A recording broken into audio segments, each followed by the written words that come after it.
Hi, let us learn chapter 3.1 persons liable for registration. In this chapter, we will learn about section 22 persons liable for registration, special category states and other normal states. What is the meaning of aggregate turnover, which is a very important term in the registration chapter, as well as person engaged in the exclusive supply of goods. What is the threshold limit for such persons?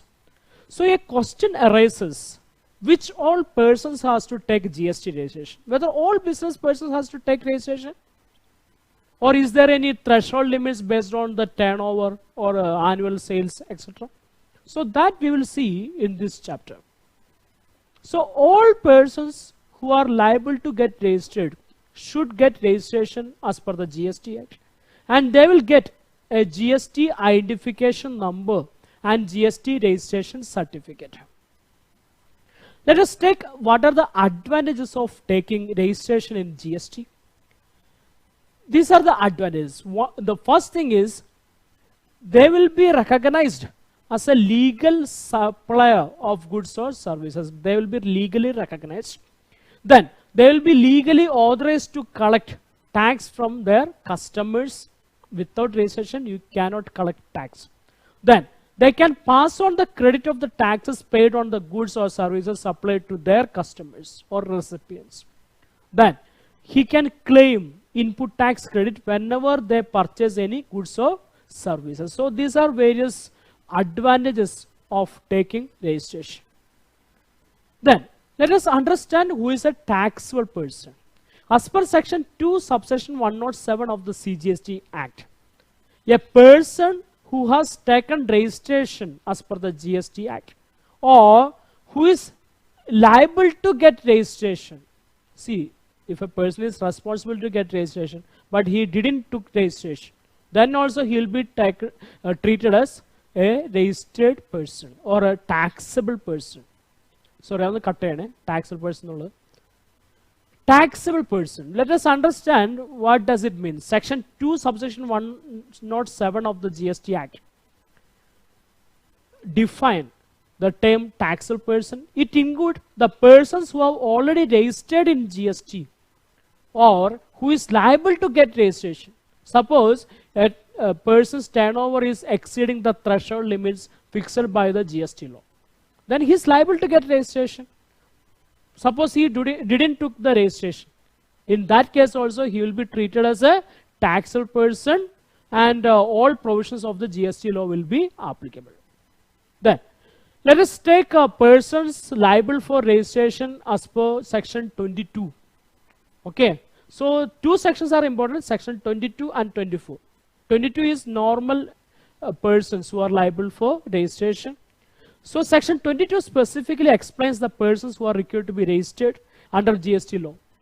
When you read this section, you can list out various points to take care to determine the persons liable for registration as below. So let us take various points here. First one, every supplier of goods or service or both is required to obtain registration. Okay. Then where he has to take registration? In the state or union territory from where he makes taxable supply, from where he makes supply. Suppose a person is supplying from Bangalore, then he has to take registration in Karnataka. Okay. Then if his aggregate turnover exceeds specified threshold limit, so there is a threshold limit for turnover. Okay. And if it is a state or union territory other than special category states, that is normal states, in the aggregate turnover in a financial year exceeds 20 lakh rupees. Okay, so 20 lakhs is the limit in the normal states. Then, in case of special category states, if his aggregate turnover in a financial year is exceeding 10 lakh rupees, so it is, if it is special category states, 10 lakhs. Normal states, it is 20 lakhs. Then, government may, at the request of a special category state and on the recommendation of the council, enhance the aggregate turnover from 10 lakhs to a higher level. So you can read the section 22 subsection 1 here.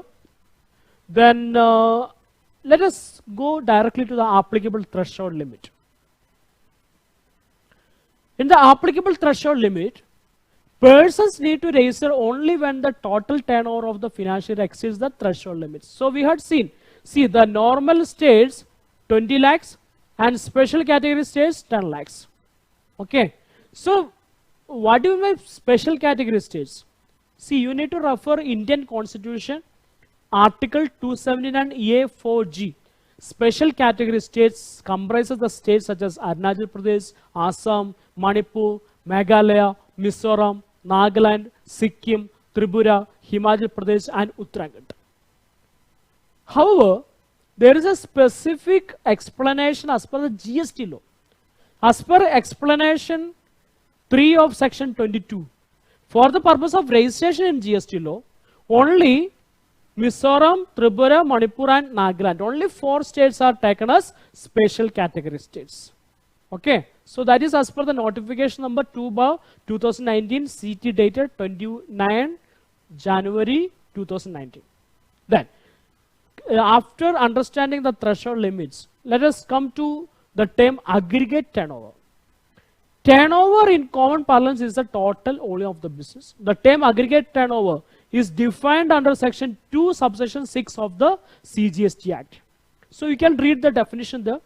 Let us come to the table. It includes taxable outward supplies, exempt outward supplies, exports, interstate supplies of persons having the same PAN to be computed on all India basis, as well as non-taxable outward supplies. So all these are comprising in the aggregate turnover.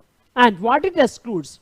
Value of inward supplies on which tax is payable under reverse charge. So it is excluded. As well as taxes. Okay, so inward supplies under RCM, that we will learn. What is RCM? As well as GST should be excluded from the aggregate turnover. So then we need to determine whether this aggregate turnover is exceeding 20 lakhs or 10 lakhs. If it is normal states like Karnataka, Delhi, Rajasthan, Gujarat, like that, then you need to take 20 lakhs, whether aggregate turnover is exceeding 20 lakhs. And in case of Manipur, like that, special category states, you need to check whether aggregate turnover is exceeding 10 lakhs. Then you need to take registration. Let us take various case studies now. First point, aggregate turnover to include total turnover of all branches under the same PAN. So if a person has the PAN and he has taken registration in Karnataka, Delhi, Rajasthan, like that, the turnover of all states should be added to the aggregate turnover should be taken. So let us go for a case study. Well Wishes Private Limited has 2 offices, one in Bangalore and another in Chennai. The turnover of Chennai office is 8 lakhs and Bangalore office is 15 lakhs. Whether the company has to take registration? So aggregate turnover shall be computed for a PAN on all India basis. So here turnover of both offices, even though they are in different states, should be added. Okay, so states should be added. So here let us take the aggregate turnover. So both Chennai turnover as well as Bangalore turnover should be added together, and it comes 23 lakhs, and this exceeds the threshold limit. So Well Wishes Private Limited has to take GST registration. Then let us take another case study. Good Dreams Private Limited has 3 offices. One in Tamil Nadu, another is Karnataka, and another is in Nagpur. Its turnover was rupees 5 lakhs, 7 lakhs and rupees 3 lakhs respectively. Whether the company has to take registration? Here let us see the solution. Aggregate turnover shall be computed for PAN on all India basis. So here turnover of all offices, okay, even though there are in different states, should be added. So the aggregate turnover will be 15,000. Okay, when you read section 22, you can also understand if a person has place of business in different states across India. So here this person has office in Tamil Nadu, Karnataka as well as in Nagpur. Okay, so he has to take registration. Okay, so from this example, I think you have got a clear idea. See, another point. See, if one branch is in special category state, okay, then the registration threshold limit is reduced to rupees 10 lakhs. So here the Good Dreams Private Limited has a office in Tamil Nadu, one office in Karnataka, and another office in Nagpur. So having an office in Nagpur, the threshold limit is reduced to 10 lakhs, and it has to take registration as per the GST law. Clear? Then the second point, value of exempted goods or services, exported goods or services, interstate supplies between distinct persons having same PAN to be included. So exempted, exports, interstate supplies between distinct persons. Who is a distinct person? The branches or the office of a same establishment in different states. So let us take one case study. Mahindra Enterprises Limited is engaged in supply of fruit juice, okay, in Maharashtra. It also supplies alcoholic liquor for human consumption in Tripura. Its turnover in the current financial year is rupees 40 lakhs in Maharashtra and rupees 8 lakhs in Tripura. So whether Mahindra Enterprises Limited has to take registration in 2 states, or how it should go for registration? Here, supply of fruit juice is leviable to GST, but alcoholic liquor for human consumption is outside the purview of GST. Okay. In order to determine whether Mahindra Enterprise is liable for registration, turnover of both, okay, so it is very important, both taxable as well as non-taxable supply should be taken into account. Here, aggregate turnover becomes rupees 22 lakhs, and so Mahindra Enterprise is liable for registration. Okay, so exempted, interstate supplies between distinct persons, exports, everything should be included. Then only aggregate turnover should be calculated. Then the third point is aggregate turnover to include inward supplies on which tax is payable under reverse charge. So we will have a separate chapter on reverse charge mechanism, and it is as per section 9.3 and section 9.4. Okay, so here RCM is the recipients of goods or services has to pay tax to the government, not the supplier. Okay, it includes goods transport agency, legal services, sitting fee paid to directors, etc.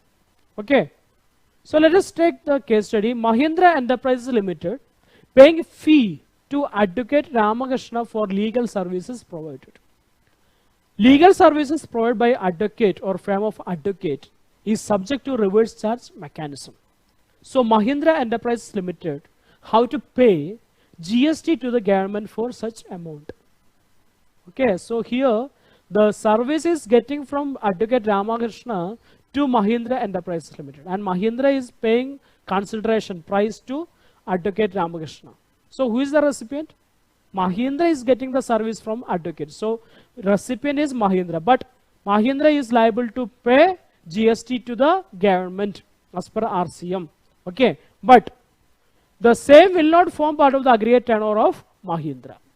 Even though GST is paid, but it will not be included in the aggregate turnover, and it will be taken as turnover of Advocate Ramakrishna only. Then the fourth point is aggregate turnover excludes element of GST. Okay, only the value of goods or service or both should be considered. The GST amount involved in case of supplies, that is CGST, SGST, UTGST, IGST, cess, etc., should not be included. So in case of taxable supplies, only taxable value should be considered and not the invoice value. What is taxable value? What is invoice value? Taxable value plus GST is invoice value. Okay, suppose you are purchasing goods worth 50,000 and you are paying tax of 6,000. Okay, so you will be paying total 56,000. So here 56,000 is the invoice value, But to calculate the aggregate turnover, you should take 50,000 only. Hope it is clear. Then, supplies made on behalf of the principal as agent. So, explanation 1 of section 22.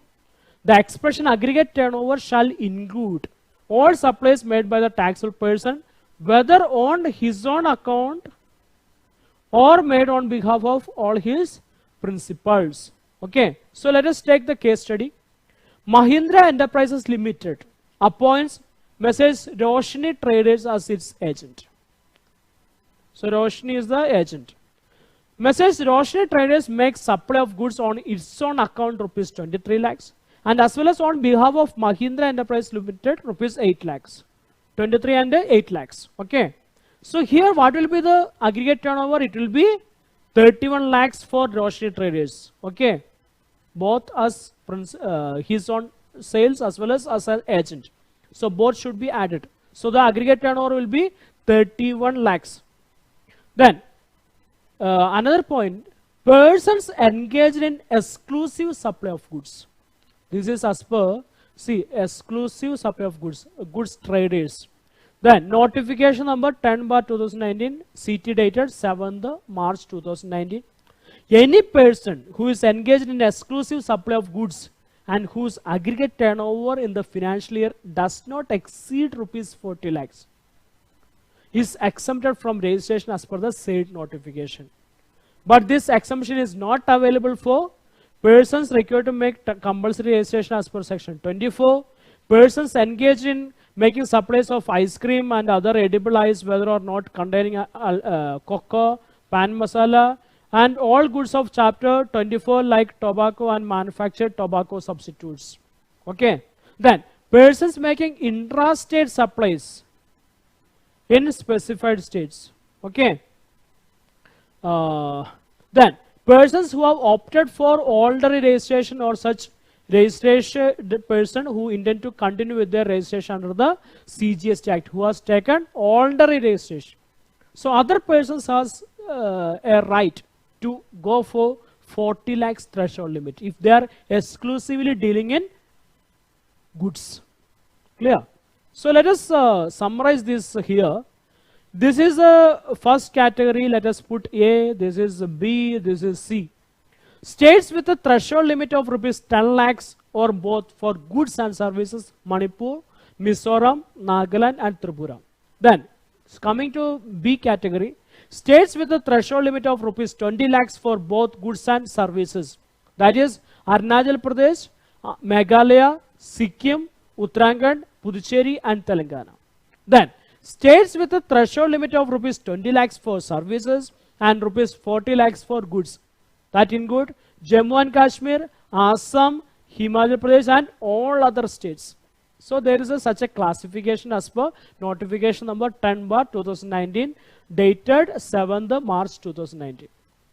Okay, so in this chapter, hope you have very clearly understood section 22, persons liable for registration, who is a taxable person, threshold limit for normal states and special category states, what is the definition of aggregate turnover, as well as various case studies to understand the concept aggregate turnover and a special provision as per the notification for exclusive supply of goods.